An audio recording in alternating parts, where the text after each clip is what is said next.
Me dije que tal vez era cierto, después de todo, que las ideologías están muertas. Me regodeé mirando por la ventana del bar cómo el sol caliente de la primavera de Buenos Aires comenzaba a fundir todas las convicciones del invierno. Sospechaba por primera vez que podía haber un placer en el vértigo de flotar en ese caldo uniforme que se había adueñado hacía tiempo de todos los espacios del planeta. El sol volcaba su fiesta de distinciones sobre todos los objetos de esa esquina, pero yo sentía que por todas partes estaba drenando una noche gris de gatos universalmente pardos, una apoteosis de la indiferenciación que por primera vez no lograba despertarme miedo.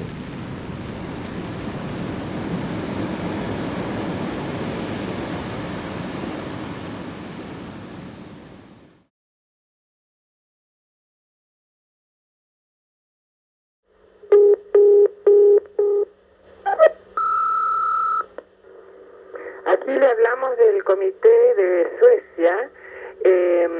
Estamos juntando las nóminas de los nuevos futuros candidatos al Nobel y nos han propuesto su nombre. Así que por favor comuníquese a ver si es que usted tiene interés en ganar el galardón. Después, siempre que pudo escaparse a Buenos Aires para escribir la novela, se iba a la Chaña. ¿Viene Salvador? Preguntamos con Claudio. No, me parece que no, hoy no viene. Iba con su notebook, fue el primero que tuvo una notebook en el escritorio, y cuando no tenía que hacer un laburo para el diario estaba escribiendo su novela, sus cosas. Él escribió, como quien dice, su obra magna. Es como de repente vos sos y decís, voy a escribir la novena sinfonía. En la Argentina, en la década del 90, quiero escribir La Guerra y la Paz. O Ana Karenina, ¿no? Ya no se puede escribir eso. Bueno, yo quiero. Estamos tan virados hacia lo minimalista, hacia contar la anécdota pequeña, la historia de lo que siente el personaje en relación con uno de estos aspectos, su historia de amor o su trabajo o que no llega el subte a tiempo, lo que fuera, que la ambición del autor en este caso se agradece, ¿no? Es como una cosa. Este tipo te escribe los 90 con una ambición con la ambición de Dickens, o sea, de pintarte todo el mundo. Sino que hay allí un proyecto novelístico. Bueno, vamos, me voy a escribir una novela de 600 páginas, no me voy a escribir una novelita a los César Aira. Es escribir lo contrario de lo que cualquier persona, digamos, quiere leer. Es servirle el plato opuesto al paladar del consumidor.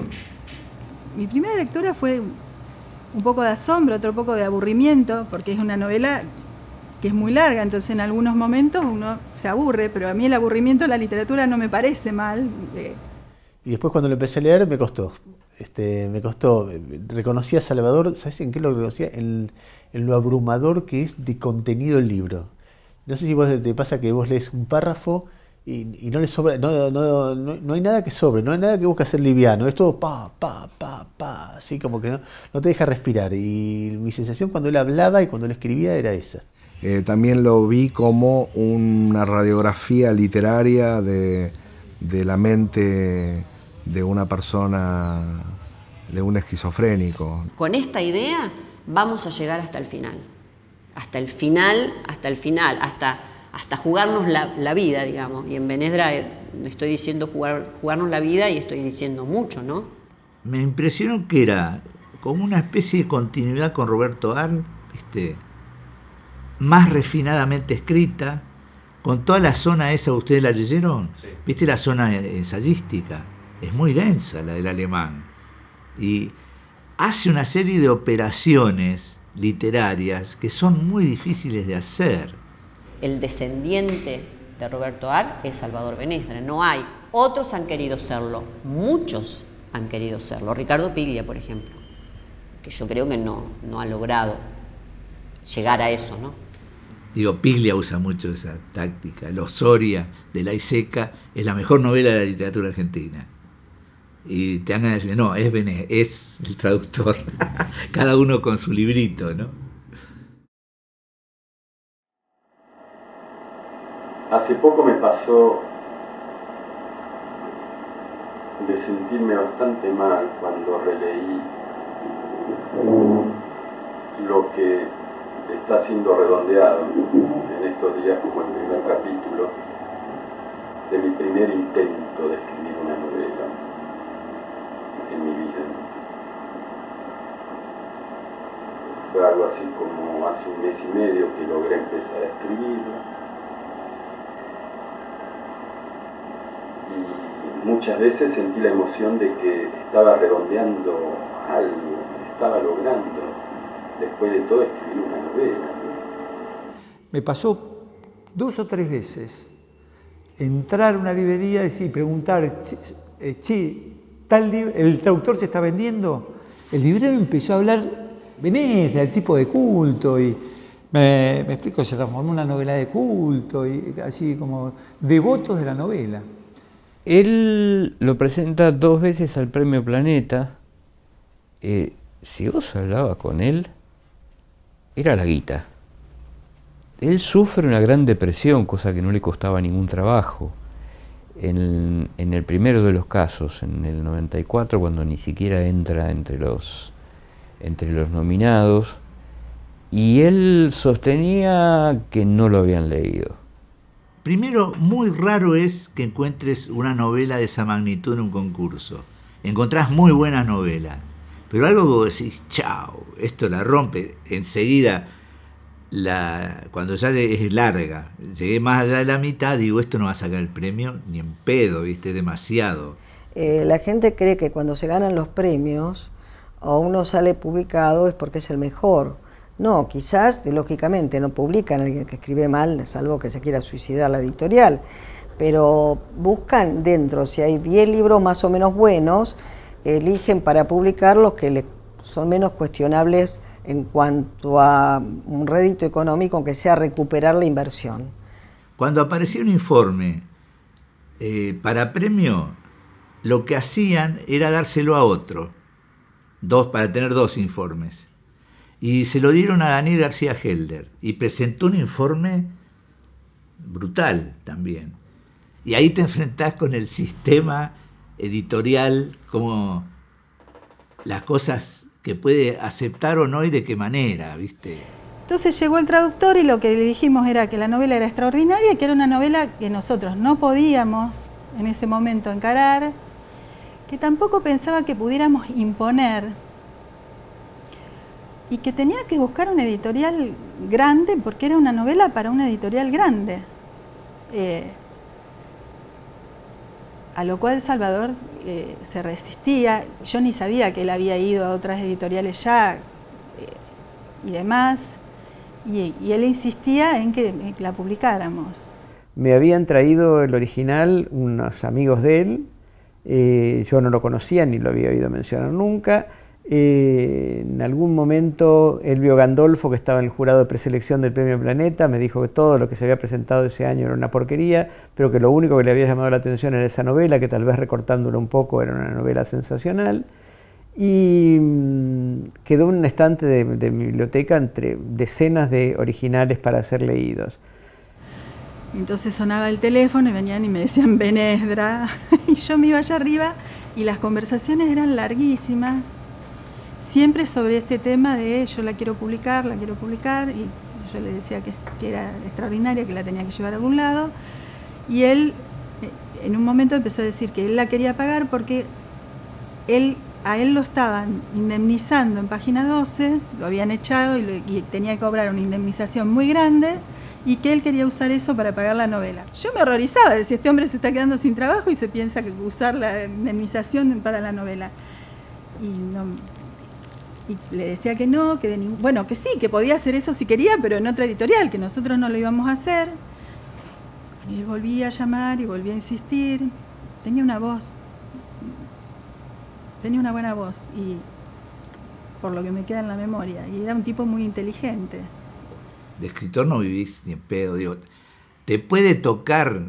Un gran amigo mío era Mario Lebrero, de Uruguay, y el loco se murió, no en la miseria, pero sin ganar un carajo. Murió y entró en un nicho. En ese momento explotó lo de los textos del yo. No fue que lo hizo para eso. Escribió un último libro, que es el más largo de todo, La novela luminosa, y entró ahí. con el sentido trágico que dan las noticias, apareció una nota en página 12, Chau Salvador, firmada por Claudio Uriarte, dando cuenta de que el autor se había suicidado, se había tirado de un balcón el día anterior. Ese mismo día tomé el original, lo leí de un tirón y me di cuenta que ahí había una gran novela y que había que publicarla, aunque no fuera a venderse nada.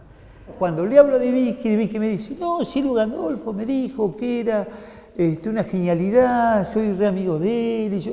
Entonces, bueno, genial. Bueno, pero por supuesto había que pagarla, la edición. Como había unos ahorros de Salvador, la familia dijo que lo pagaba inmediatamente. Y bueno, y Divinsky saca el libro, y chochos. No era presentar el libro de un colega. Era una situación muy distinta. Estaba presentando el libro de alguien que se había matado, quizá impulsado por el hecho de no haber podido publicar su obra. Para mí era como, bueno, una deuda a un amigo. ¿Te acordás cómo fue la presentación? Sí, totalmente. Dame un segundo.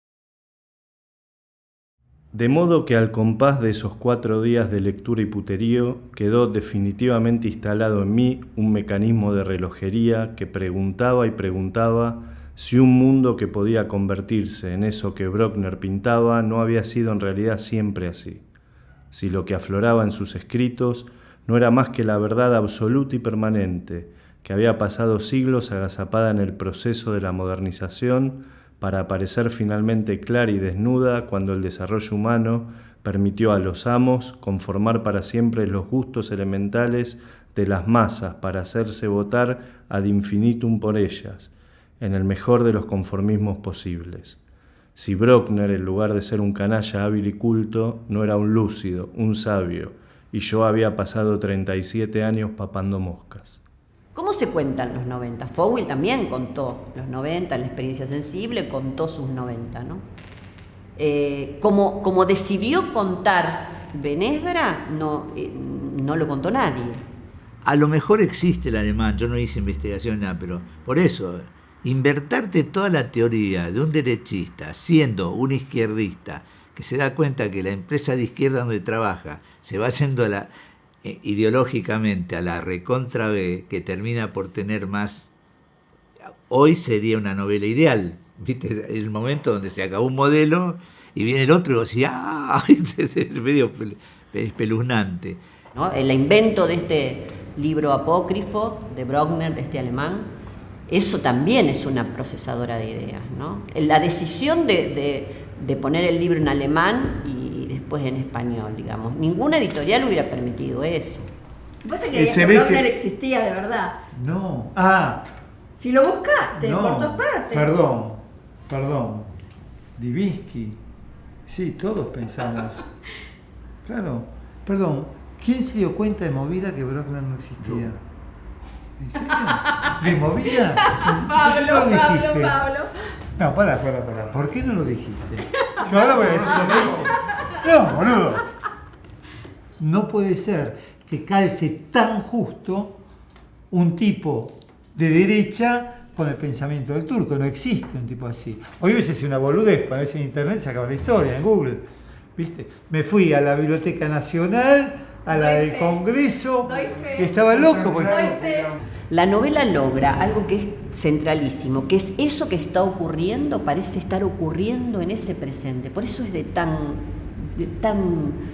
tan conmovedor ese momento, en donde él se sube al auto después de ese fin de semana de locura y escucha por la radio que cayó la Unión Soviética. Ese acto, ese momento histórico del siglo XX, el momento histórico del siglo XX, que esté contado así, en su instantaneidad, lo hace poderosísimo en la novela. ¿Cómo esto puede ser factible o cómo esto puede ser posible? ¿no? Esta ideología de derecha descarnada, perversa, casi preliberal, digamos, ¿no? La Unión Soviética y yo sería, ¿no? La caída de la Unión Soviética y yo, eso es la novela. Es una cosa desmesurada.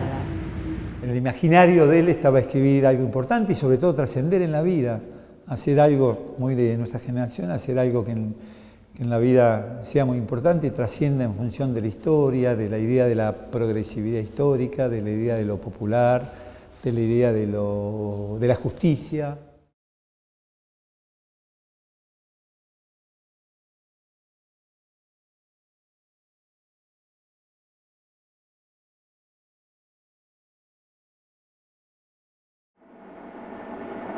Mi primera sorpresa al ver mi imagen filmada, ahora que tengo 39 años y estoy por cumplir 40 dentro de poquísimas semanas,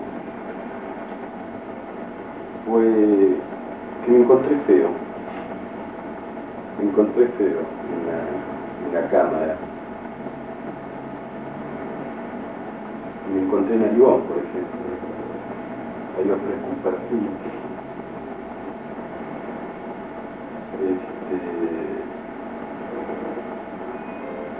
Y bueno, bailando por ahí me encontré un poco más aceptable, pero la imagen general fue más bien decepcionante y eso me trajo recuerdos infantiles de cuando me sentía desprovisto de atractivo. Además era tartamudo, tenía dificultades grandes. La imagen no era la única. Y como que todo eso en la infancia fue demasiado. Me costó mucho superarlo. Varias décadas sin preocuparme por la imagen y desplazando la imagen que yo tenía de mí mismo hacia factores de comportamiento, intelectuales, de capacidades o lo que fuera, me habían ayudado a olvidar eso. Tenía cualidades que lo hacían privilegiado para la actividad política, pero otras que conspiraban porque era muy difícil que Salvador pueda someterse a un trabajo persistente en el tiempo, a la disciplina y a ciertas características que exige una actividad en una organización. El centralismo bolchevique, ¿viste? El centralismo democrático no era para Salvador.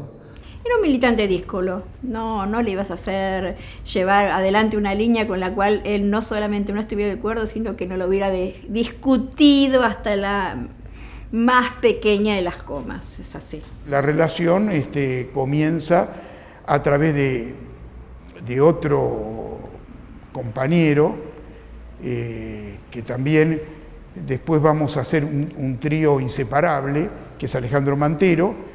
Él entra al Buenos Aires y yo también. Y en el Buenos Aires en el 66 se interviene en la universidad, es la noche de los bastones largos, en julio. Y bueno, las circunstancias de la época, estábamos a la vuelta exacta donde se había producido la noche de los bastones largos. Yo creo que una de las primeras veces que lo vi a Salvador fue corriendo desde el colegio, desde Bolívar y Moreno hacia Bolívar y Diagonal Sur, corriendo porque los fachos lo querían matar y a él se le salió un zapato.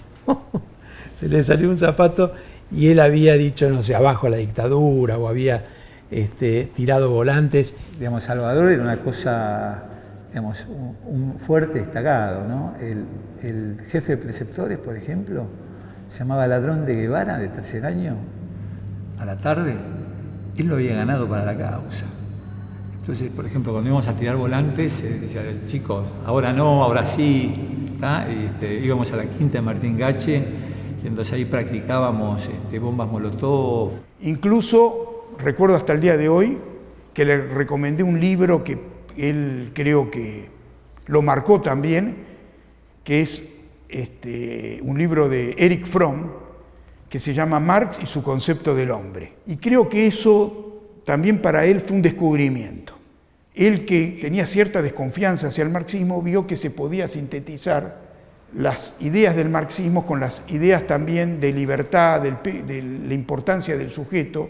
Y formamos entonces a fin de segundo año, intentamos formar, que después lo desarrollamos más en tercero, el PLOM, que es, quería decir Pro Liberación del Hombre, muy influidos por las ideas de Cuba, del Che Guevara, y los dichos era por a Freud, a Fromm, a Marx, a Freud y a Fromm, y a todos los psicólogos culturalistas, viva el Che. Esa era la consigna. Y también eso después se tradujo en términos de una afinidad política, porque los tres ingresamos en su momento, muy jóvenes, a los 16 años, a lo que hoy es conocido como el Partido Obrero. Compartimos militancia política, estudio, porque hubo un tiempo en donde vivimos juntos en nuestra, creo que tenemos 20 años, estudié economía, Salvador empezó a estudiar psicología. A él no le gustaba mucho estar con la gente y yo era divorciada, pobre, con 2 criaturas y vivía en la provincia. O sea, un desastre. Entonces yo no me acercaba a ninguno de los grupos que se iban armando entre gente joven. Yo tenía 23, 24 años tenía por esa época, 24 años, sí, 24. Y de repente él se acerca y me dice, escuchame una cosita. A mí no me gusta estar con más de 2 o 3 personas porque es una pérdida de tiempo. Y vos no te podés dar el lujo de perder el tiempo. ¿Por qué no hacemos el trabajo juntos? Chan, yo no podía creer. Esa fue su presentación. Y a partir de ahí empezamos a estudiar juntos y ya no nos separamos, digamos, durante mucho tiempo. La facultad estaba cerrada, la filosofía estaba cerrada y se decía que la carrera de psico no se reabría más. Y podíamos dar examen los que debíamos hasta 6 materias, que éramos justo lo que debíamos los dos. Y dimos las 6 materias libres en enero del 75. Y por otro lado, empezaban a desaparecer compañeros, gente de la asociación de psicólogos, pacientes. Quedamos mal. Yo lo traté sobre todo en la época de París, donde yo estaba desde el año 77 y él estaba también en París en más o menos la misma época. Yo sabía que él estaba ahí, teníamos amigos comunes de la infancia, de la adolescencia. Él allá había ido a hacer un doctorado en psicología genética. Esto viene a ser Piaget, digamos, ¿sí? Y la cátedra estaba a cargo de Greco.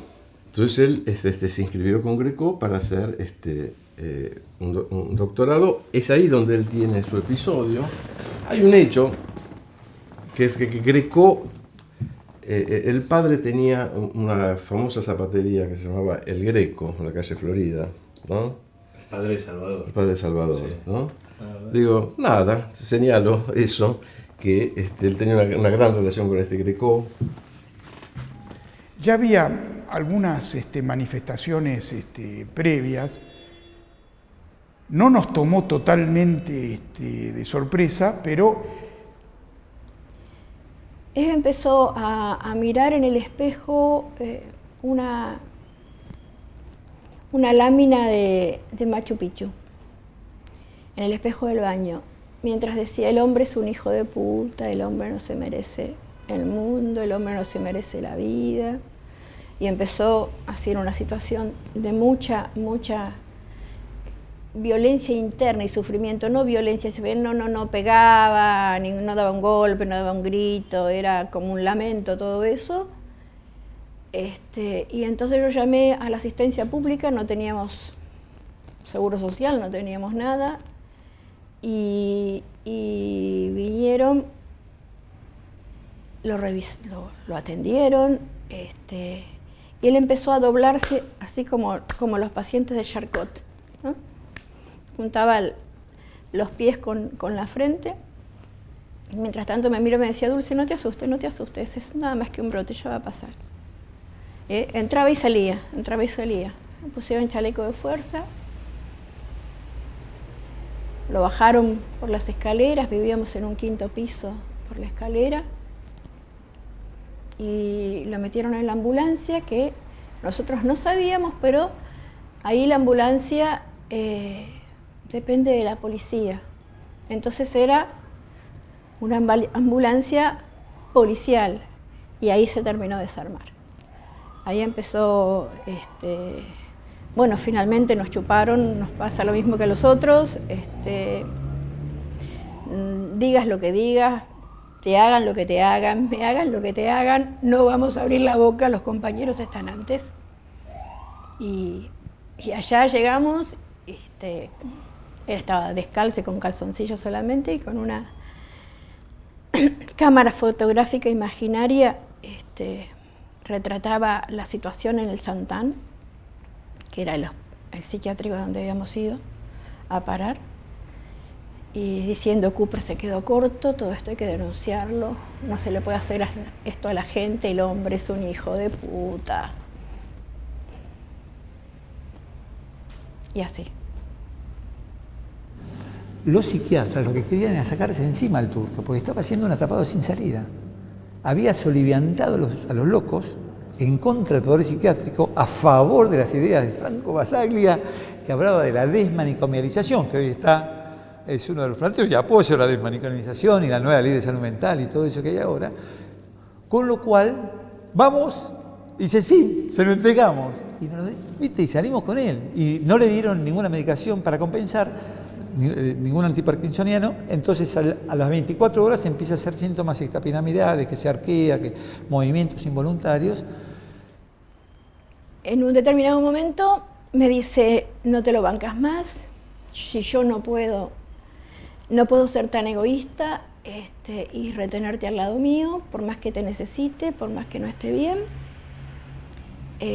Lo cual era cierto, yo no aguantaba más, hacía ya 4 años, casi 5, que no vivía con mis hijas mayores, porque primero, cuando la cosa se me puso muy complicada a mí, le dije al padre: llévatelas de vacaciones y no las traigas. Y después ya estaba en Francia. Y entonces sacamos el dinero que había en el banco, me acompañó a sacar el pasaje y me pidió, antes de entrar, que mi locura no mate la capacidad de amor que hay en vos. Y ahí dejamos de vivir juntos.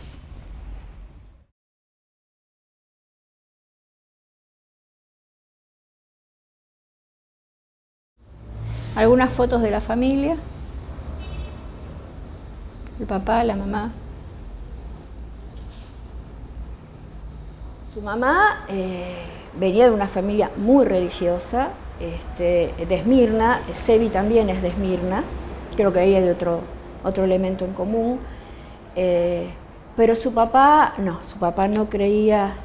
Su papá una vez me dijo que si él a los 9 años había tenido que ver cómo los alemanes violaban a su madre y mataban a su padre y él salvar a sus hermanos, es que Dios no existía.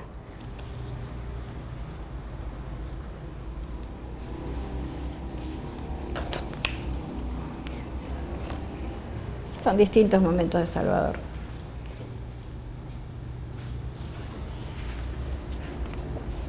Casamiento de Alberto.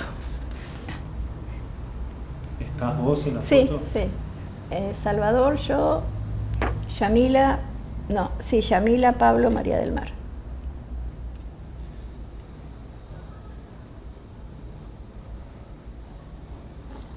Y estas son fotos que estaban en la casa nada más, simplemente yo no te podría decir de cuándo son. Fluctúa. Mira vos estos ojos y mira esos. Mira estos ojos y mira, a ver, de esta. En las fotos chiquitas se ven mucho.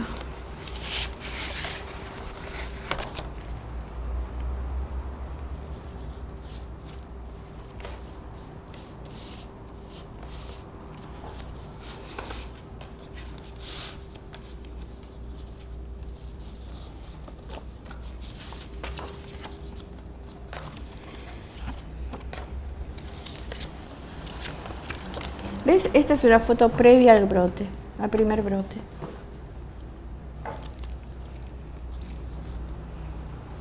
Mirá la diferencia en los ojos.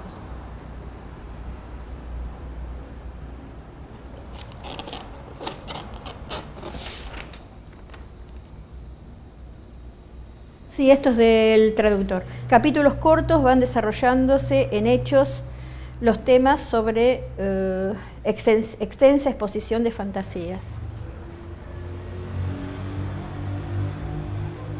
Hay cosas que son autobiográficas, pero en relación a la forma de ser de Salvador, no dan cuenta totalmente como realmente su alter ego. Aquí está la temática. Aquí están los subrayados.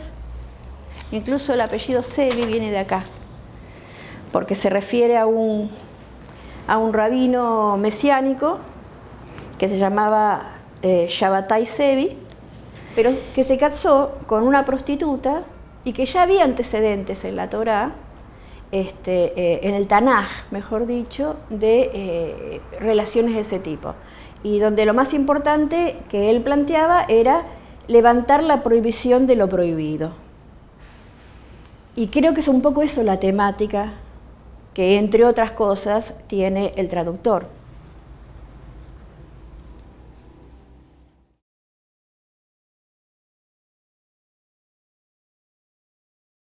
Por empezar, el realismo es la poética oficial del estalinismo, ¿no? Eso es así, oficial, del comisariato del estalinismo.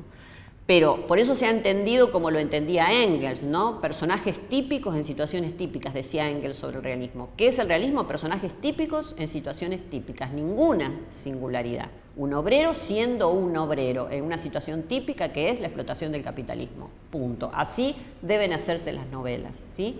Lukács le da una vuelta a eso, muy interesante. Dice que la tipicidad, o sea, la posibilidad de representar efectivamente un estado de sociedad, no se da manteniendo esa tipicidad, sino llevando ciertos rasgos de esta tipicidad hacia el extremo. Dostoyevski es su ejemplo. Y en El nombre de él hay también algo de los personajes y de su vida de Dostoyevski, que también buscan, y en su personaje, buscan llegar al límite para salvarse. Pero era rara, vos la leíste la novela, es una novela que la tenés que manejar. Va subido arriba de un auto loco, ¿viste? Que a mí eso me gustó porque además no se le descontrola. Clarín, en su suplemento de libros que en ese momento se llama Cultura y Nación, le dedicó una nota de tapa, no me acuerdo si fue iniciativa de Raquel Garzón o de quién, y a partir de ese momento se agotó la primera edición y fue necesario hacer una segunda edición. El caso es que hacia 2002 llega un colaborador del suplemento de Cultura y Nación, Fernando Molle, con la novela bajo el brazo y diciendo: yo quiero escribir sobre esta novela porque tal cosa, y es fantástica, y empieza toda la ruta detrás de la vida del autor, que también prometía una historia, ¿no? Porque Fernando sí tenía en claro, por conocidos comunes, que en el libro había mucho más de vida de lo que en apariencia podía uno, de vida del autor, ¿no? De lo que en apariencia podía uno creer. Y por esas cosas del azar, él fue encontrando distintos tropiezos en la investigación, y en un momento dado el tiempo que había decidido que quería dedicarle a la búsqueda se cagó. Entonces a mí me llegó el libro y el encargo: bueno, ahora hacé lo que puedas. Llegué por una nota en el diario que se hizo por esa época, por 2002, 2003, presentando la novela. Me la recomendó mi viejo, que siempre está atento a esos detalles, digamos. Por la edad que yo tenía, estaba como que en esa época yo pensaba que iba a ser director. Después no fui director, no me movilicé, no me convocó convertirme en un director. Pero en esa época pensé que sí, que lo había sido mi abuelo, mi viejo. Yo no tenía problema, iba a hacer eso, digamos, no veía dificultad. Se firmó un contrato con Javier Torre, pagó un anticipo de $10.000, que era pagadero a la firma del contrato. Había otro tanto que debía pagarse cuando se estrenara la película. Se hizo la película con una actriz brasileña, no recuerdo quién era el actor que hizo el papel protagónico.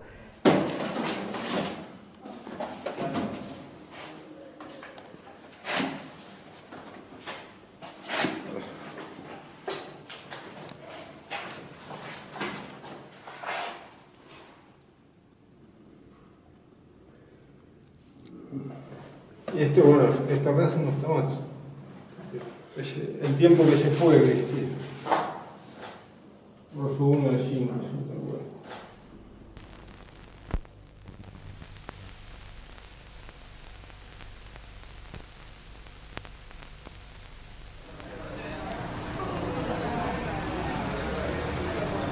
¿Lo molesto? Trabajo como traductor en una editorial. Quedó bien la película, quedó básicamente muy interesante en unas partes y algo blanda en otras, que es las partes laborales no me terminaron de funcionar, pero llegué justo para ópera primista. El elefante está atado a una estaca. Es el mamífero más grande y más fuerte del mundo. Quiere liberarse, pero no es consciente de su fuerza. Cuando era chiquito hizo grandísimos esfuerzos para soltarse, mas no pudo. Creció y nunca más lo volvió a intentar. Tiene textos, clima, mantiene una cierta rigurosidad para con el cine de autor, digamos. Yo también me gustaba el cine de autor, digamos. Yo prefería el cine de autor. La idea era generar esos climas de película búlgara, ¿viste? Húngara.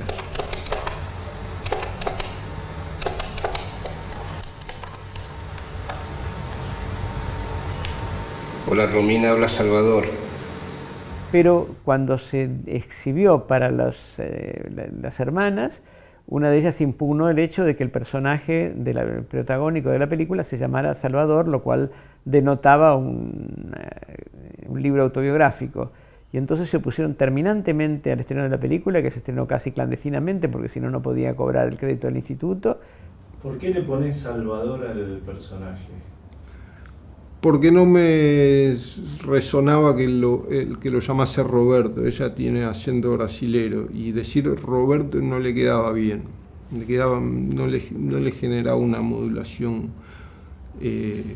Digamos, si cada vez que le dice Salvador hubiera tenido que decir Roberto, chocaba. Ricardo era. ¿Por qué le dije Roberto? Sí, bueno, porque es muy parecido, Ricardo, Roberto. Creo que lo mejor para vos es que te acuestes con otro hombre. Pero ahora me estás diciendo que me convierte en una puta. Prefiero una puta a una frígida.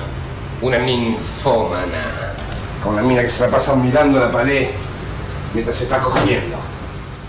No volví a hacer cine, digamos, no volví a dirigir cine. Fue como empezar y terminar en algún lugar para mí y no por el hecho no por causal de sí misma, digamos, ni por la novela ni por la película, sino por causas terceras que son aliviar la carga, digamos, como decir, más directores de cine, ¿para qué, no? Ya hubieron bastantes, mejor sacarse el lastre, digamos.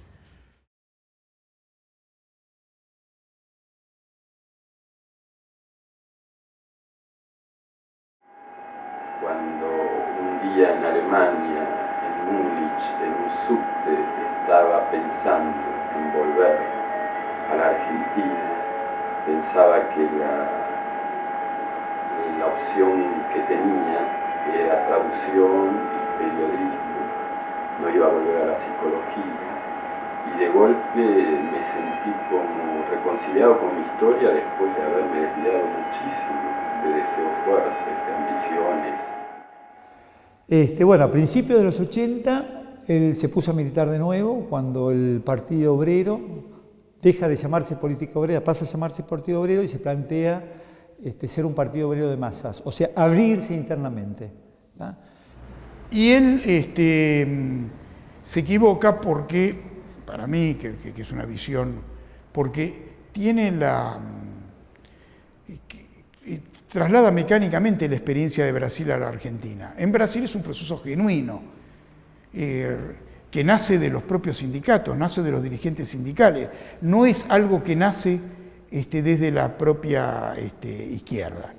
Pero no era un simple cambio de nombre, sino una transformación incluso organizativa, es decir, un nuevo periodo, una nueva etapa, nuevas tareas, que generó sacudones, incluso sacudones internos muy fuertes. Nosotros fuimos parte de eso, salimos en aquel momento del partido. Lo que charlamos justamente es que Peó mantuvo discursivamente esa posición, pero que no la llevó a la práctica, y se puso a militar muy fuertemente por eso. Yo creo que estuvo más de 6, 7, 8 meses, un año militando, y después se decepcionó y se abrió. Después tenía como una cierta desilusión acerca de lo que se podía hacer o no hacer, y creo que eso fue lo que lo llevó primero hacia el periodismo. Yo a Salvador lo conozco en la redacción del diario La Voz. Esto fue en el año 82, cuando nos cruzamos, yo como cadete, él como traductor de la sección internacionales. Por esos días había comprado un libro que era una recopilación de ensayos sobre la ciencia ficción de Isaac Asimov, porque Asimov nunca había escrito sobre ciencia ficción. Este era el primer libro de ciencia ficción. Cuando busco quién había hecho la traducción, me encuentro con el nombre de Salvador y quedé alucinado. Dije, Salvador es mi compañero. Entonces al otro día le digo, Salvador, voy con el libro. Le digo, Salvador, ¿tradujiste este libro? Y, sí. Él venía de una participación política mucho más fuerte que yo, digamos, ¿no? Mucho más comprometida, con una línea determinada política que tenía que ver con el marxismo, con el trotskismo. Y él me parece que venía un poco desilusionado de esa experiencia, ¿no? Y me parece que cuando llega a Página 12, él le puso centró sus energías en lo profesional. Ubiquémonos en el contexto. Un diario nuevo, que no se le ve perspectiva en ese momento, con salarios más bien bajos, condiciones de trabajo horribles, fotografía en un baño revelando, era la época del blanco y negro y de los rollos, revelaban en el baño. Los redactores escribían con máquinas de escribir que casi se tenían que estar prestando para poder escribir las notas, o sea, problemas había por donde lo viera, y una situación hiperinflacionaria.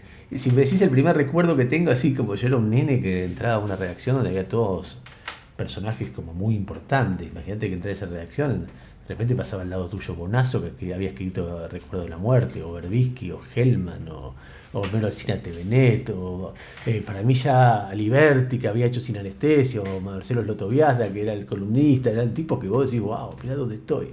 Y vos entrabas a la redacción y tenías que tener cuidado de no pisar una botella de cerveza y irte a la mierda, porque ese era el ritmo ¿entendés? Ese era el estilo de la redacción.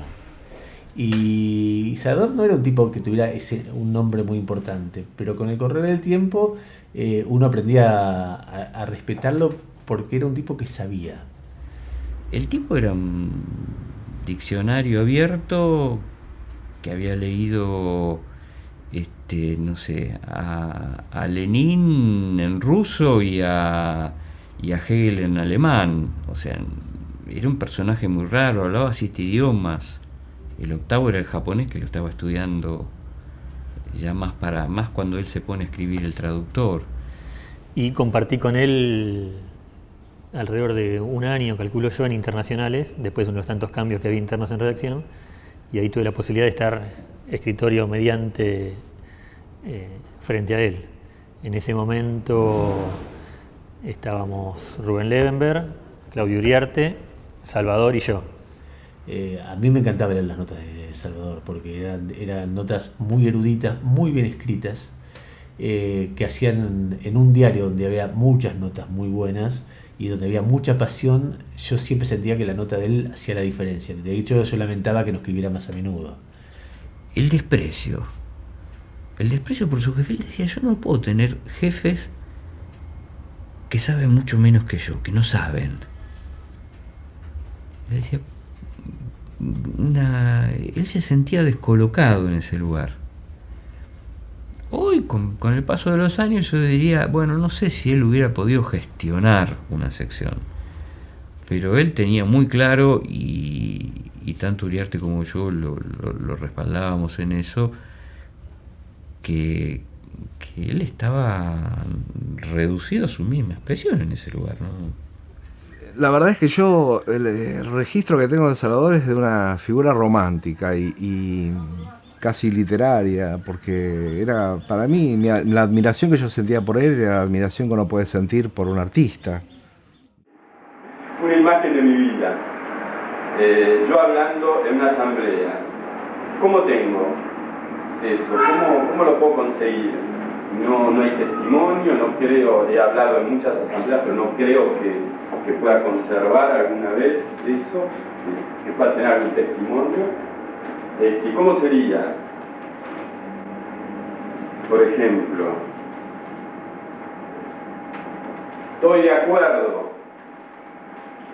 Yo estoy de acuerdo en considerar que todos esos factores influyeron sobre la actitud que los trabajadores tomamos en aquella huelga.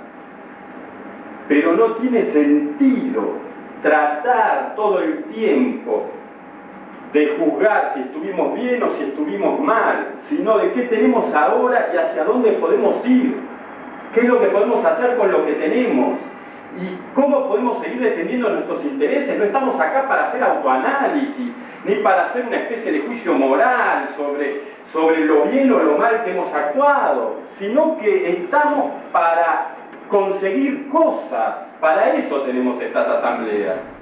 El episodio de la asamblea, la narración de esa asamblea es extraordinaria.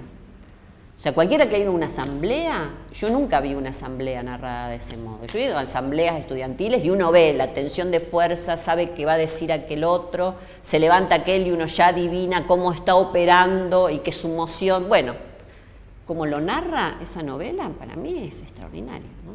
Lo de Página 12 sería que el lugar, ahí lo transforma en una editorial, pero es claro que es el mismo lugar. Él no puede entender. Ahí se empezó a no entender muchas de las cosas de la izquierda, ¿entendés? Y la novela es genial en ese sentido. Es decir, bueno, sí, trabajó en Página 12 y Página 12 es turba, y sí, estuvo internado, y sí. Y entonces eso reduce absolutamente la novela, porque no hacemos más que tratar de reconocer en la novela lo que ya sabemos de la historia de Salvador, ¿no?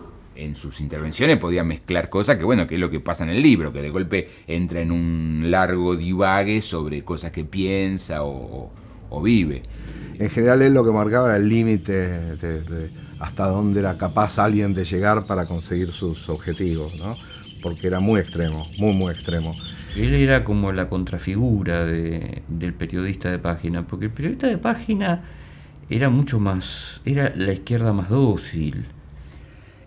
Lógicamente, a partir de la primera asamblea, Salvador pasó a ser una persona distintiva, rara, particular, tenía siempre opinión, siempre intervenía, una línea de intervención, era yo te digo, el mejor orador que yo recuerde. No ha habido otro, por lo menos en la experiencia del gremio de página y de otros lugares del gremio que uno siempre recorre como delegado.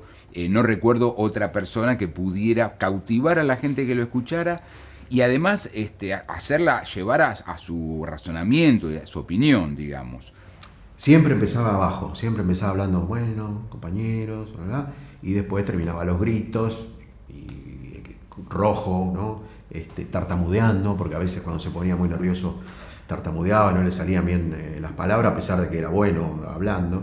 Él necesitaba pararse y te armaba un discurso impecable de punta a punta en el que pasaba y se ponía: compañeros,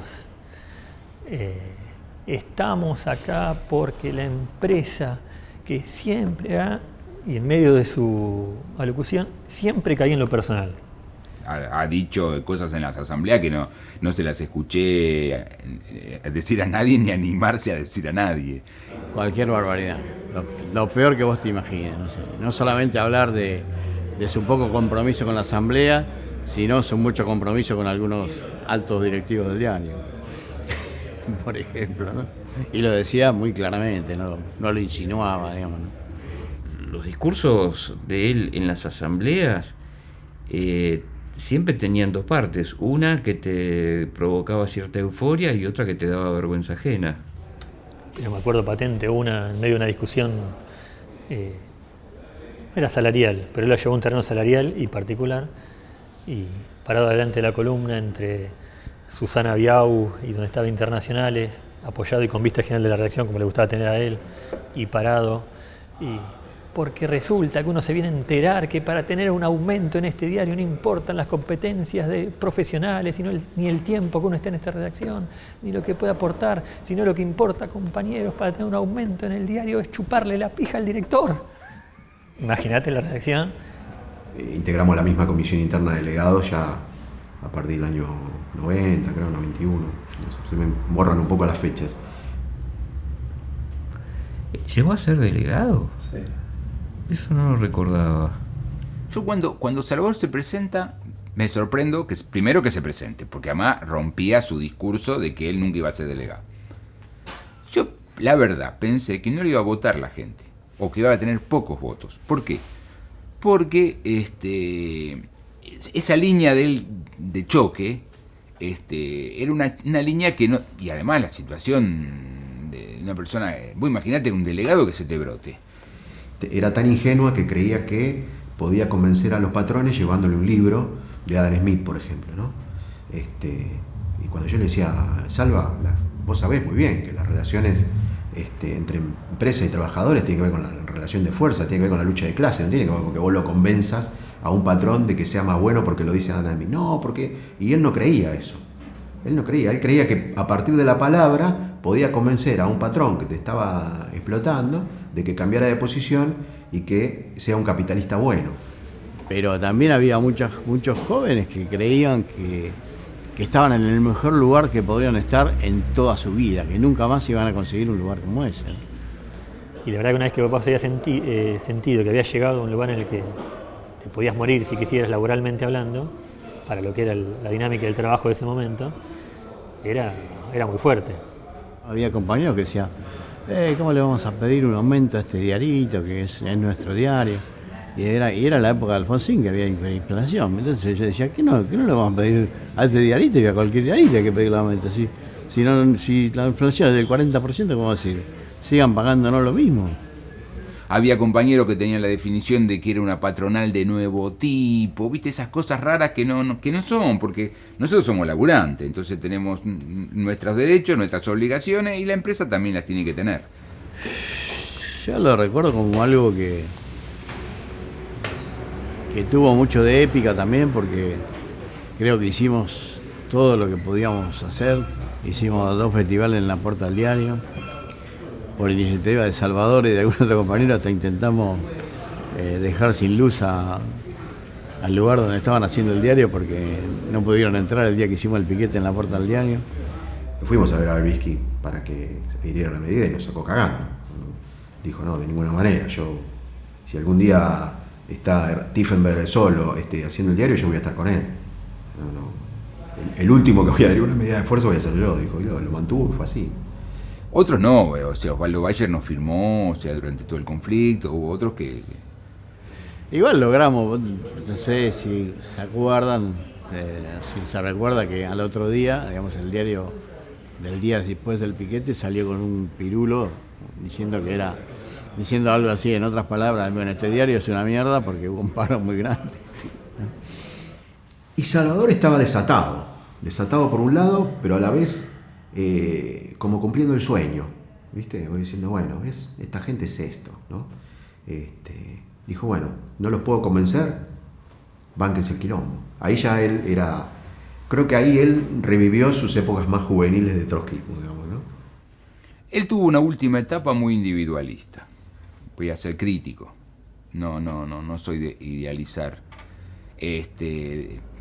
Empezó a decir que él tenían que pagarle una indemnización completa, 2 años por haber sido delegado, que es una cosa que no está ni en la ley. O sea, si te echan siendo delegado, está bien, te pueden pagar toda la etapa que vos, tu mandato y el año de fuero, pero ¿viste? era raro, no era el Salvador que habíamos conocido, digamos, ¿no?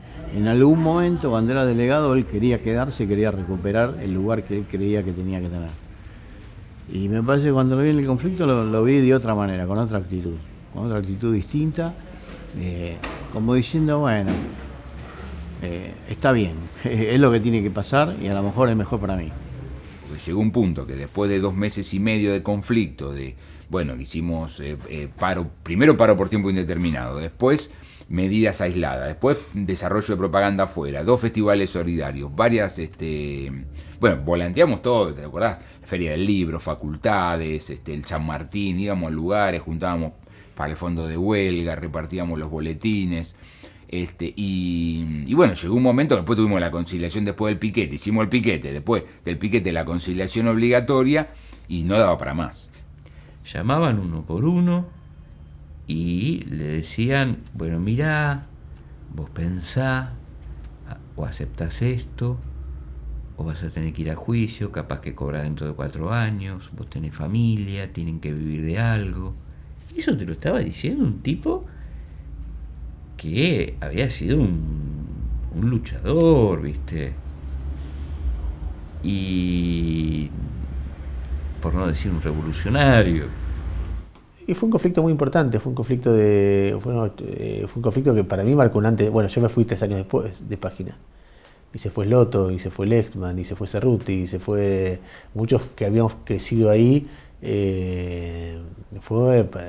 Para muchos fue un antes y un después en la vida. Para mí Página ganó, pero a lo pirro, o sea, porque le costó años recomponer sus relaciones. Nosotros le demostramos que éramos monos con navaja, no nos importó nada. Entonces, toda su relación con el campo, por ejemplo, de los derechos humanos, le costó años reconstruirlo.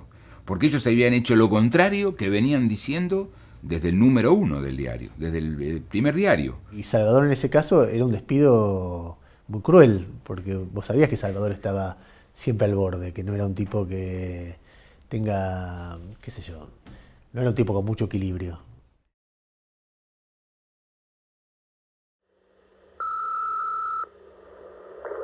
Isabel, ya es la 4ª llamada que hago para Buenos Aires. Salvador está loco totalmente. No sé lo que voy a hacer con él. Quiero que lo llames inmediatamente o me llames a mí y vayan tomando una decisión que van a hacer con este hombre, porque yo creo que lo voy a internar en un psiquiátrico. Me rayé, en el inquietante sentido literal de la palabra. No como un disco, como un loco. Más descriptivamente me deliré. Duró poco, pero a diferencia de alguna otra vez del remoto pasado, se notó y me internaron. Fue todo muy breve, el raye y la internación. Desvarié apenas un par de días, me internaron 1 mes. No te cuento los delirios porque son todos iguales. Podés preguntarle al loco más cercano a tu domicilio. Decirle que te hable sobre la versión platos voladores y afines, adaptarla a una persona que tiene educación universitaria y buena cultura general y ya tenés el cuadro clínico. No, en uno de los brotes, no sé, creyó que estábamos al borde de la revolución y lo llamó a Pasquini Durán y le dijo, mirá, Pasquini, tenemos que sincronizar los teléfonos porque tenemos que tomar el poder, ¿viste? Sale, creo que Pasquini Durán, el que salió, me dice que está brotado, entonces, y viene el turco. Entonces, impresionante. Cuando me ve, vale, viniste, mirá, viniste, vamos a hacer la revolución. Las masas vienen por Plaza de Mayo. Me da un abrazo de la concha de su hermana. Cuando en el medio del abrazo, y esto, digamos lo que es un brote psicótico, en el medio del abrazo, absolutamente en transferencia absoluta conmigo, se arma una barrera, yo siento la barrera corporal, lo estoy tocando, siento la barrera, cambia la mirada, se aleja, me mira así mira al costado, con la cara de un tipo que está brotado, y sale corriendo. Se va. Después tuvo un episodio con la policía, y la policía, como se dio cuenta que estaba brotado, pum, lo metió en un patrullero y fue al Borda, y en el Borda le quebraron el dedo muñeque y lo ataron. Salvador quería probar también que sus técnicas de autoayuda podían lograr impedir que él se suicidara. Es decir, era toda una construcción y en cierta medida lo logró, porque si no hubiera sido por eso, probablemente el desenlace de Salvador hubiera sido anterior, porque era demasiado, él vivía, como todas las cosas las vivía en forma muy intensa, también lo vivía en forma muy intensa las depresiones. Él lo plantea como un libro de autoayuda, pero de autoayuda inteligente, y a mí la autoayuda me ha ayudado poco, entonces me he mantenido al margen. Me gusta más como narrador de ficción, no me caso con el Camino Total. También hablábamos antes del Camino Total, o sea, una obra que no va a poder tener lectores, ¿no? Porque aparte parece dirigido a un público de autoayuda, digamos, o de gente que lee literatura de autoayuda, que no puede pasar ni de 4 líneas de ese libro, ¿no? El de autoayuda lo leí porque apenas leí el prólogo me di cuenta de que cualquier cosa que estuviera en el traductor estaba explicada ahí. Entonces lo leí, me acuerdo, me senté acá y hasta que no terminé de leer no paré. Digamos, la propuesta del libro es esa de, para vencer el dolor hay que convertirse casi en un fakir, o sea, experimentarlo e ir hasta el fondo. Para que haya placer tiene que haber primero dolor. Por eso es un libro de autoayuda medio extraño. Y esto se reflejaba en su vida personal. Es que él lleva la realidad hasta una última consecuencia. O sea, él prueba en la realidad y después lo transforma en un escrito, en palabras, en una novela. Y entonces en un día de tormenta, Salvador estábamos de vacaciones en la playa y se metía en el mar tormentoso y nadaba y nosotros nos mirábamos y le gritamos y le decíamos, por favor, salí, y él nadaba y nadaba para adentro. Así él forzaba la relación en otros aspectos, digamos, ¿no? Escucharlo a él, enseñarle a nadar a la mujer de Pablo o a mi mujer en La Paloma, era ir a los límites. Vos tenías que nadar y hacer el esfuerzo. Y cuando sientas que, palabras de él, SIC, cuando sientas que el corazón te va a explotar y estás seguro que te estés por infartar, ahí es cuando tenés que seguir. Y no aflojar y seguir nadando, vas a ver que podés. En esa desmesura, por ejemplo, él tenía como vértigo en realidad, tenía miedo a las alturas. Entonces, ¿cómo se le ocurre vencer el miedo a las alturas? Toma cursos y clases de aviación. Yendo más lejos. Siempre más allá. Demóstenes, digo, él era tartamudo. Tartamudeaba todavía de grande, a veces. Pero de chico parece que era un tartamudo feroz, ¿no? Y también se convirtió en una especie de orador, así que no paraba de hablar, ¿eh? Claro. Sí, esa es más o menos, esa es la personalidad, ese dualismo, sí, ¿no? Muy con la decisión de vencer sus limitaciones. Era tremendamente tímido, entonces aprendía a bailar y a cantar y a mostrarse, qué sé yo, ¿eh? Siempre en esa misma línea.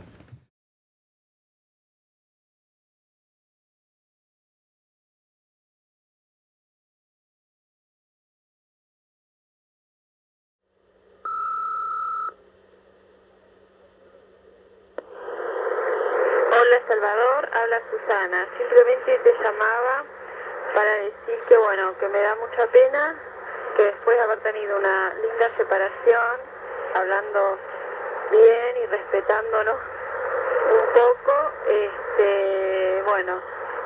eso haya terminado así.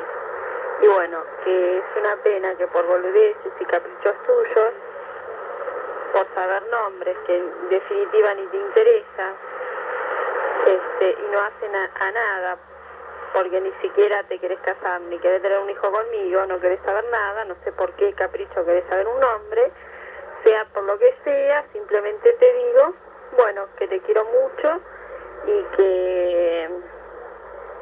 y nada más, ¿viste? Acá está Salvador. Acá está Susi, que era la novia en ese entonces. Laurita Bogman, que era de la octava de tercero. La mujer de Pablo Heller y la hija de Pablo Heller. Susana era una chica muy, muy atractiva, pero más bien simple en su formación intelectual. Si bien inteligente, trabajaba en un centro de ayuda a chicos con discapacidades y muy buena persona. Pero bueno, Salvador iba años luz adelante, entonces... No, para todos fue, fue una sorpresa. Para todos fue una sorpresa. Ciertos aspectos de su relación con esta Susana, en realidad, no sé, que no me acuerdo ahora, pero bueno, sí.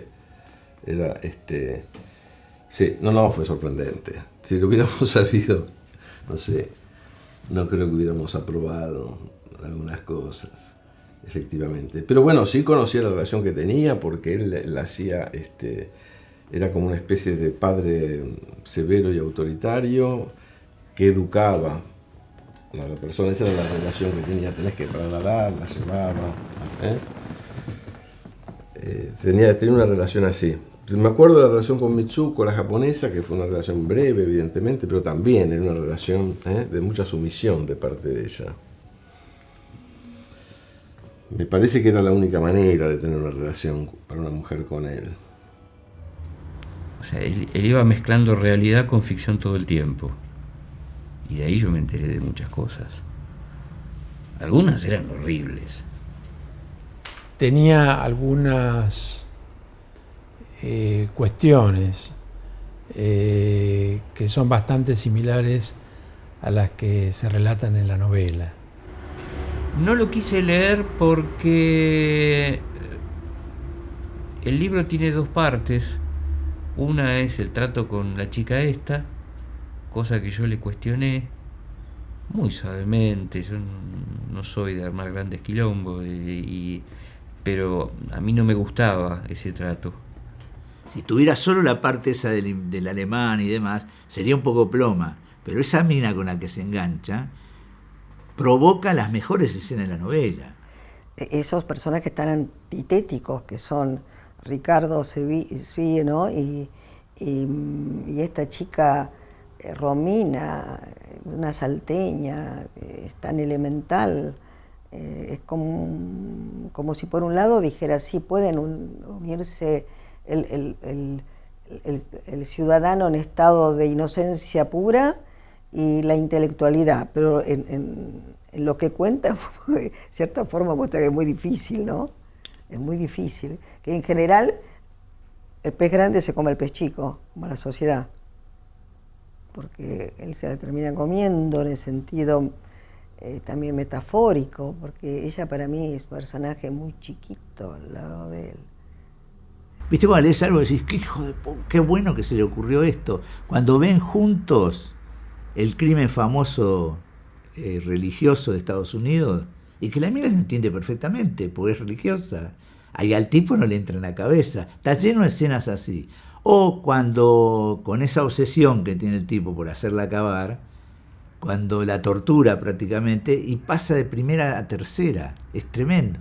Sí, es muy impresionante la novela cómo está contada en primera persona, pero es el soliloquio de Ricardo Sevilla, que es el protagonista y narrador, y cuando hay violencia física pasa a la tercera persona. Es una cosa increíble, como que el mismo autor no se hubiera bancado contar eso en primera, ¿no? Y ese desdoblamiento interesante que hay entre este tipo, el violento, el que la fuerza a su pareja a tener sexo con otro tipo para curarse de su frigidez, no puedo ser yo. No puede ser el que venía contándote la historia hasta ahora. Quiero que mi mujer tenga un orgasmo y voy hasta las últimas consecuencias. La prostituyo, ¿no? La espío mientras se acuesta con sus clientes. Me hago su esclavo. O sea, ¿ustedes se dan cuenta? ¿Hasta dónde se llega en lograr un objetivo? ¿No? Es muy impresionante eso. O sea, ningún límite. Eso es muy borgiano, también. Hace ya unos 10 meses que vivo con Susana. con la que estoy en pareja desde hace casi 2 años. Pensé más de una vez que mi relación con ella tenía alternativas muy especiales, pero cuando lo pienso un poco me parece que son las alternativas de siempre. Y está eso de que repetimos todo el tiempo nuestra misma historia, creemos que hay circunstancias muy novedosas que dependen de los demás y de nosotros, todo cambió y cambió poco, pero bueno, en ese juego está la comprensión de la diferencia, un poco de cambio, un poco de continuidad. Cosas muy distintas hay con ella, con Susana. Pero bueno.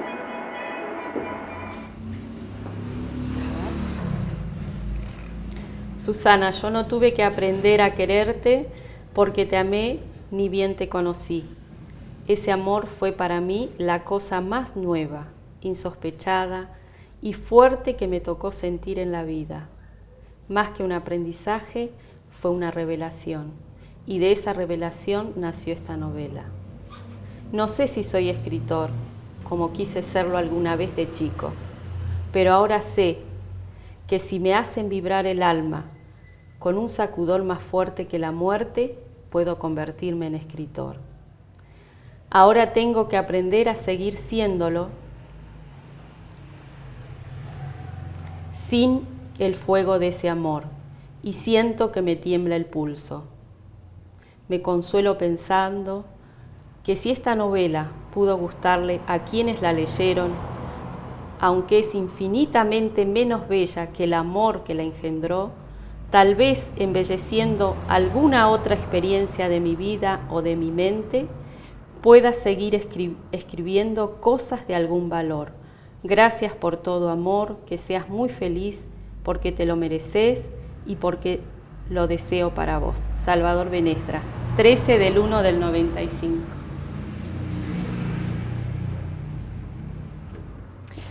A ver. Bueno, estas fotos del primer aniversario, en donde nos conocimos, en la Plaza Congreso.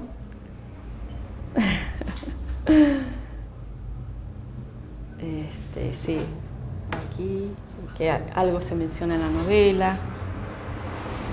Nuestra plaza, decía él. Bueno, acá su carnet de página. Mi carnet de página. Mi carnet de página no, de la obra social. De otra. Fotos. Vacaciones en Salta desde el 15 al 28 de febrero del 94, cuando fuimos a Cafayate.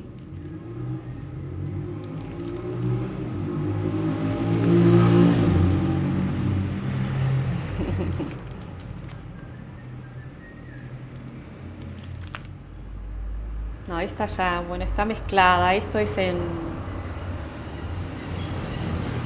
Río de Janeiro. Quieta. Mi suegra.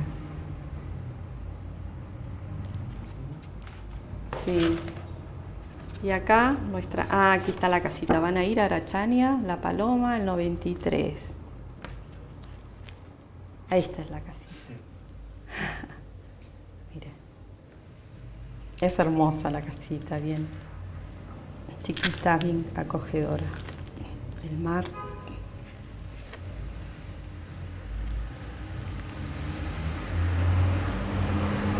Es en invierno esto, ¿eh? Por eso está solo. Y yo le estoy sacando fotos.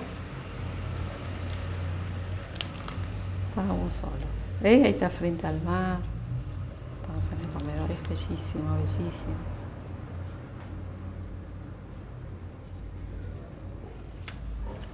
Pasaron los años, ¿eh? Dios, cómo pasan los años. Era muy celoso, muy celoso. Que por qué hablaste tanto, por qué te reías tanto, qué te decía él, por qué le decías, y yo vi que vos te sonreías, por qué él te gustaba, por qué te sonreías tanto, vi que te reías. Y así, me acuerdo que una vez yo me cansé y le dije, pareces un torturador de... No, él me decía, es una novela. Yo a veces le decía, no, ¿cómo escribir eso? Qué sé yo, que va a pensar la gente. Pero me decía, es una novela, es ficción. O a lo mejor será algo inconsciente mío, una fantasía inconsciente que estoy poniendo en la novela. Sí. Se reía. Él una vez está arreglando los libros en la biblioteca, me dice, Susana, ¿sabes qué pienso? Me dice, a mí me gustaría que dentro de muchos años, no sé cuántos años, pero miles de años, me dice, que un grupo de antropólogos, un grupo de arqueólogos, quizás cuando ya no exista Buenos Aires, no sé qué va a pasar, ¿no? Los cambios tan rápidos, encuentren esta novela y digan, ¿quién escribió esto? Y entonces se den cuenta y a partir de la novela entiendan un poco qué pasaba en Buenos Aires, qué pasaba en los 90, en el mundo y en Buenos Aires. Y también van a investigar lo que pasaba entre nosotros, nuestra historia de amor. Ahí me comentó que no estaba en página. Yo había ido al departamento a retirar, también dejé algunas cosas, no había retirado todo tampoco. Y sí, estaba muy mal, peor todavía, digamos, estaba mal. Era como que se había arrumbado su mundo. Y un amigo, Héctor, justamente lo hizo ingresar en otra revista, que él no estaba muy de acuerdo, no tenía nada que ver con la izquierda ni el progresismo y se sentía un poquito mal por eso. En una del grupo SOCMA. Sí, se sentía avergonzado un poco, me dice, mira, estoy haciendo esto. No, estaba mal. Yo lo he visto muy triste y muy con todos los cambios políticos. Lo he visto sufrir. ¿Qué va a pasar con mis convicciones? Creo que todo movió internamente sus convicciones de juventud, ¿no? Luchar por los derechos de los que menos tienen, de los trabajadores.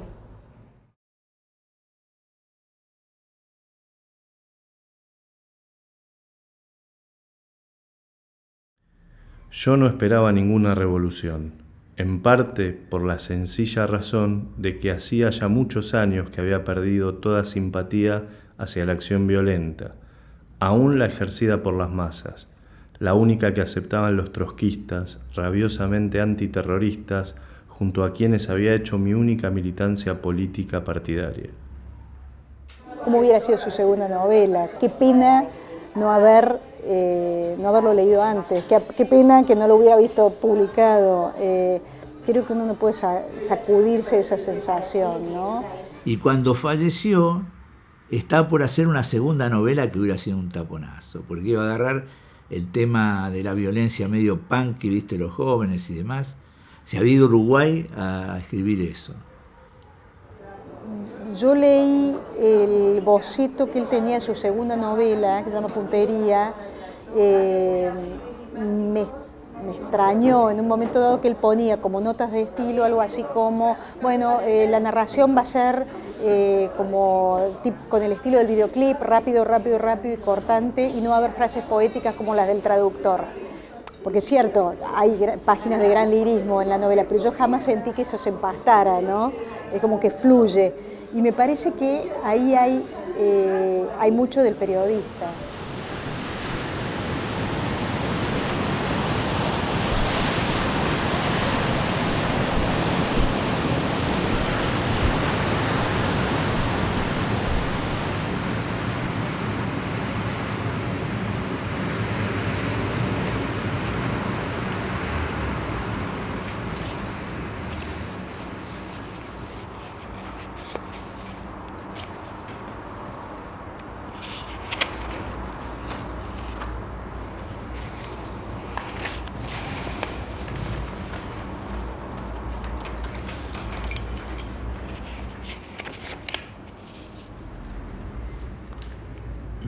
¿Y usted tenía noticia de esto?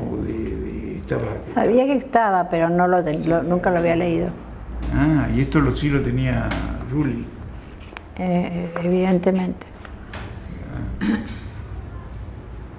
¿Te acuerdas en Puntería, Pablo? Que él había contado o habíamos hablado. Esta primera parte yo lo había leído en algún momento, el resto no. esta idea de que los obreros o un sector de desocupados en algún momento iba a empezar a matar patrones, como una salida frente a una crisis, frente a la no salida revolucionaria, digamos. Estamos en un tiempo indefinido de un futuro cercano, en una Buenos Aires donde el índice de desocupación se estabilizó definitivamente en torno del 30%. La sociedad queda definitivamente dividida en dos, con un sector acomodado y otro marginal, en el que confluyen desde directivos, empresarios caídos en desgracia, hasta una juventud que no llegó nunca a integrarse en el circuito social. ¿Quién es el protagonista? ¿Un periodista que se engancha a trabajar en la revista del grupo? Sería demasiado quemante, pero si se publica recién dentro de un año no hay ningún problema. Para ese entonces, o ya confían en mí o no me importa que me rajen. El periodista tiene 45 años. Lo echaron. ¿De dónde? Otra vez de página 12. Tendría que revisar todos los proyectos para la continuación del traductor. Entra ahí por su amigo ejecutivo. Ambos fueron a Buenos Aires. Así va surgiendo poco a poco el verdadero perfil de la violencia. No hay ninguna organización detrás.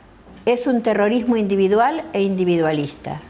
Pero de alguna forma, algunos de los terroristas han podido ponerse en contacto entre sí y hacer un pacto de honor. No solo atacarán al sistema, sino a cualquiera que pretenda crear una organización que busque actuar en nombre de ellos. El pacto es suicida. La asistencia mutua que se prestan debe ser mínima, lo cual solo es posible porque han sacrificado toda meta externa en su accionar. No buscan el poder, buscan la última diversión o satisfacción antes de morir. Apenas son conscientes de la dignidad que entraña su accionar. Primero, me parece bastante... el componente autobiográfico es muy fuerte, tremendamente fuerte, y se podía decir que en realidad parecería que este proyecto es continuar con la vida de Salvador después de la experiencia que es relatada en el traductor, cuando él es despedido, porque acá él dice lo siguiente: primero, ¿quién va a ser el protagonista?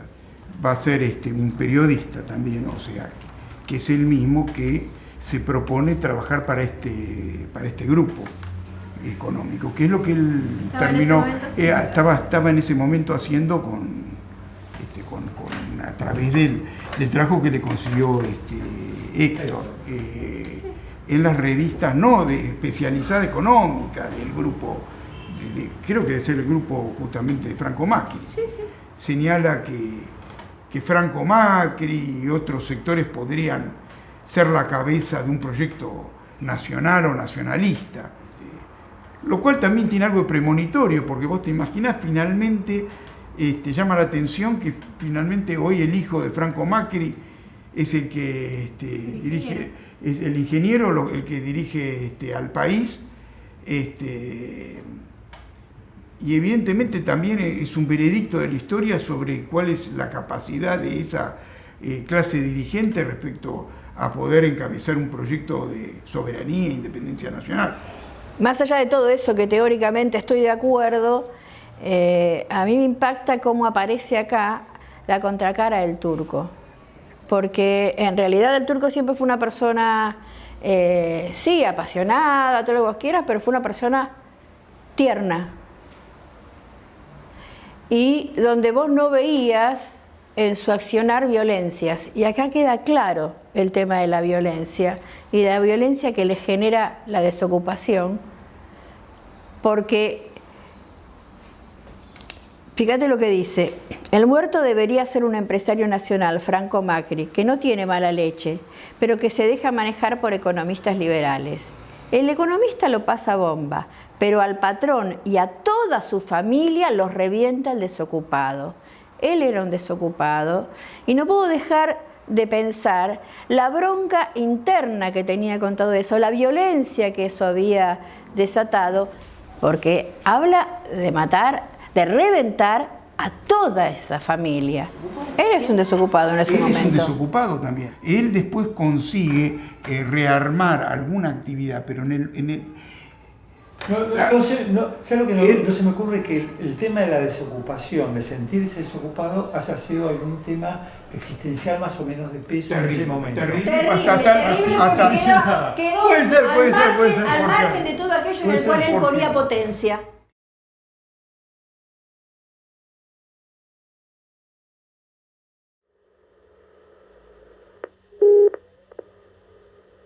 Hola, Salvador, habla Norma.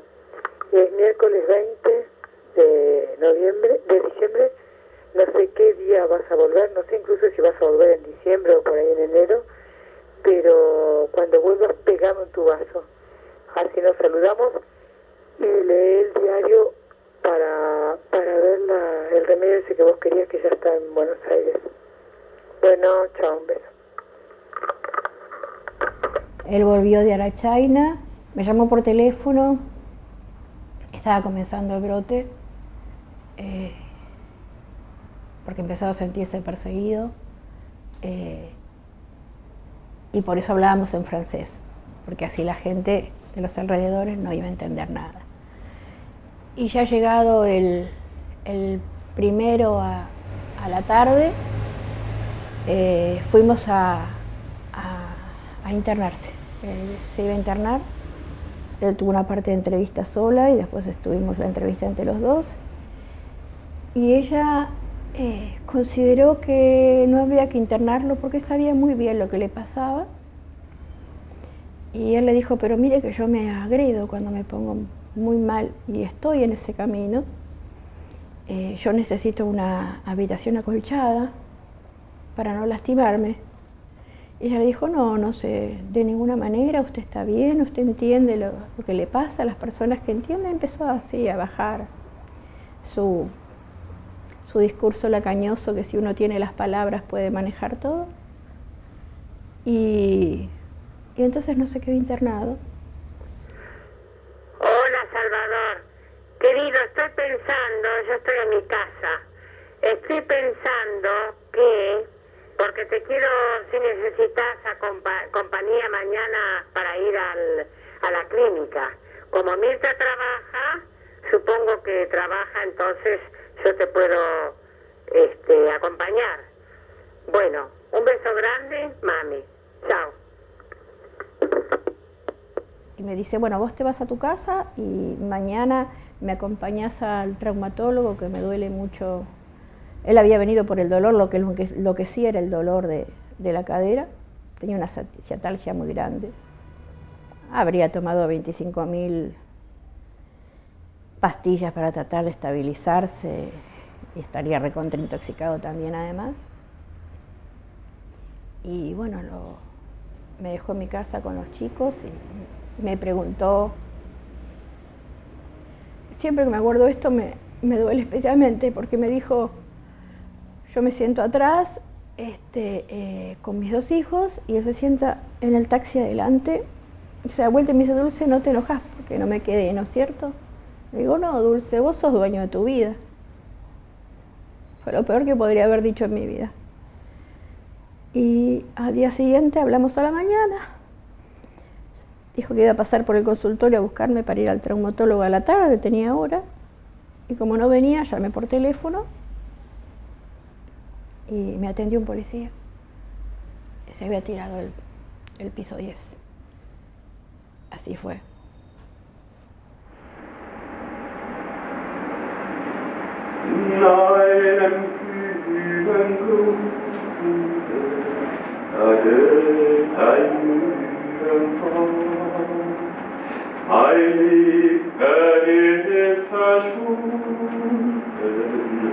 Das Blut geboren hat, mein Lieben ist verschwunden, das Blut geboren hat.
¿Para quién será este recuerdo?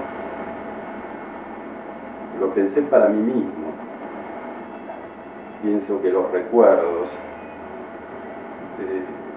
sirven para mí también, en todo caso. Incluso tal vez sobre todo para mí. Pues todavía no tengo hijos, por ejemplo. ¿Y viste cómo termina la novela? ¿No? Román, ¿ah? Que con un hijo, bueno, estoy contando el final de la novela, ¿no? ¿La cuento? Bueno, vos después pondrás o no pondrás, harás lo que quieras, porque montás. Termina con Román, ¿tá? Que quiere decir novela en francés, y Román se llama el hijo que nace de su relación con Romina, ¿tá? Así que esa novela es el hijo, era clarísimo para él eso.